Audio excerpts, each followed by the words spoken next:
Hello students, अगर आप भी क्लास 10th में पढ़ते हो और बोर्ड एग्ज़ाम की तैयारी कर रहे हो तो सामाजिक विज्ञान में आपके अगर आपने ये वीडियो देख ली तो 20 में से 20 नंबर पक्के हैं। क्योंकि मैं आज लेकर आया हूँ सामाजिक विज्ञान के पूरी किताब से 30 मोस्ट इम्पॉर्टेंट MCQ जो कि आपके हर साल घुमा फिरा के पूछे जाते हैं। अगर आप इन 30 क्वेश्चन को पढ़ लेते हो तो आपके 20 में से 20 नंबर बहुविकल्पीय प्रश्न बिल्कुल सही है, OMR वाले 20 में से 20 नंबर पक्के हो जाएंगे। तो आप इस वीडियो को ध्यान से देख लो अगर आपको 20 नंबर पक्के करने हैं तो चलो स्टार्ट करते हैं। पहला है, भारत में राष्ट्रवादी आंदोलन का सबसे पहला बड़ा प्रतीक क्या माना जाता है? तो इसका सही ऑप्शन है स्वदेशी आंदोलन। सी वाला इसका करेक्ट ऑप्शन है। दूसरा है, गांधी जी ने असहयोग आंदोलन कब वापस लिया? तो ये 1922 में वापस लिया था, रॉलेट एक्ट के बाद। रॉलेट एक्ट कब आया? 1922 में ही ये आया था रॉलेट एक्ट, उसके बाद ही वापस ले लिया था। ठीक है। फिर खिलाफत आंदोलन का मुख्य उद्देश्य क्या था? तो खलीफा की सत्ता को बचाना। मतलब जो मुसलमान थे तुर्रम खां को अपना खलीफा मानते थे, उसे सत्ता में वापस लाना, इसलिए खिलाफत आंदोलन किया था मुसलमानों ने। ठीक है। गांधी जी ने इसका समर्थन किया था। दांडी मार्च का मुख्य उद्देश्य क्या था? तो दांडी मार्च का मुख्य उद्देश्य था नमक कानून तोड़ना। ठीक है। उसके बाद सविनय अवज्ञा आंदोलन की शुरुआत कब हुई? तो ये 1930 में हुई थी। ठीक है। अगले क्वेश्चन पढ़ते हैं। सत्ता की साझेदारी का मुख्य उद्देश्य क्या था? संघर्ष कम करना।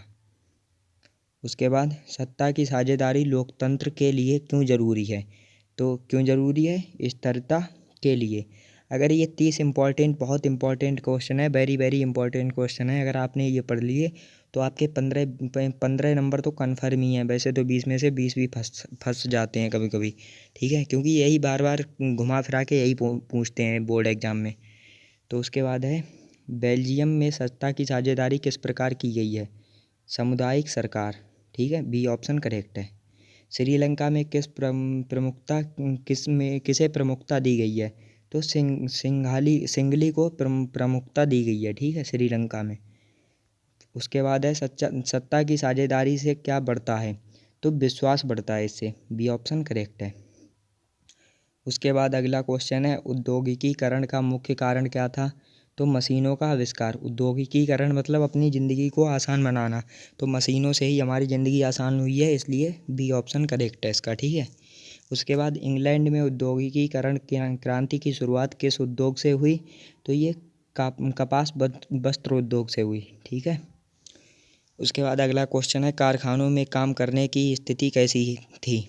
तो इसका सही आंसर है सी, कठिन और असुरक्षित।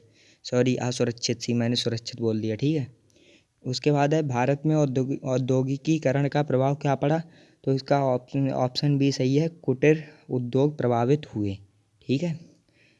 अगर आपको ये अभी थोड़ा मतलब अजीब सा लग रहा होगा, क्वेश्चन अजीब लग रहे होंगे, पर ये बोर्ड एग्जाम में सेम टू सेम देखने को मिलेंगे, इसलिए ध्यान से पढ़ लेना। बहुत ही इंपॉर्टेंट क्वेश्चन है।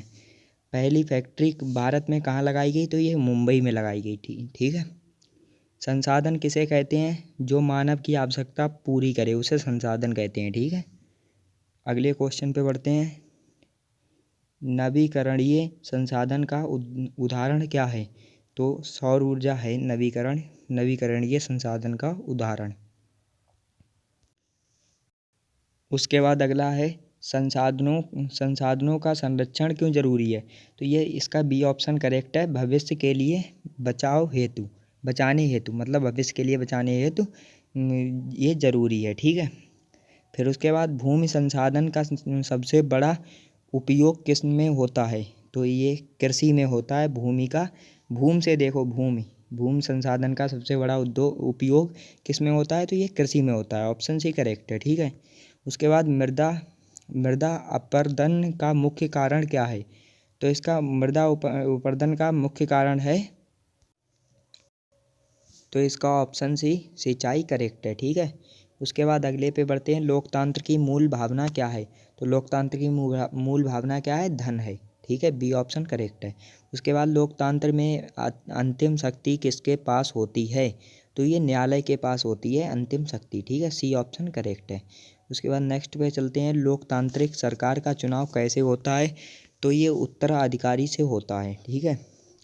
अगला क्वेश्चन है, लोकतंत्र में अधिकार क्यों जरूरी हैं? तो कर वसूलने के लिए लोकतंत्र में अधिकार जरूरी है। इसका सी ऑप्शन करेक्ट है।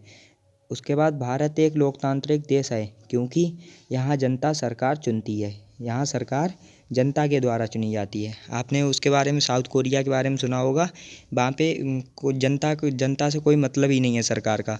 वहाँ पे वो किंग जॉन है, वही हर बार वो वहाँ का प्रेसिडेंट बनता है। ठीक है। तो अपने यहाँ ऐसा नहीं है। जातिवाद लोकतंत्र के लिए क्यों हानिकारक है? तो ये विभाजन पैदा करता है। जातिवाद से लोग आपस में बँट जाते हैं, इसलिए हानिकारक है। लैंगिक समानता का अर्थ क्या है? तो ये दोनों को समान अधिकार देता है। उसके बाद अगला क्वेश्चन है, भारत में महिलाओं को मतदान का अधिकार कब मिला? भारत में महिलाओं को मतदान का अधिकार कब मिला? तो ये 1950 में मिला था, आज़ादी के बाद। उसके बाद सामाजिक विभाजन से क्या होता है? तो संघर्ष होता है। सी ऑप्शन करेक्ट है। उसके बाद सामाजिक विभाजन से क्या होता है? सामाजिक विभाजन से क्या होता है? संघर्ष। ये वही दोबारा लिख गया है, तो उसको इग्नोर करो।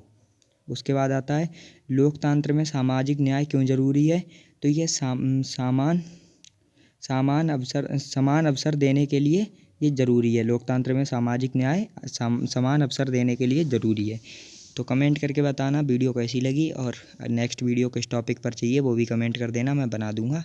और आज की वीडियो कैसी लगी ये भी बताना, और आपके कितने MCQ सही हुए वो भी बताना कमेंट में।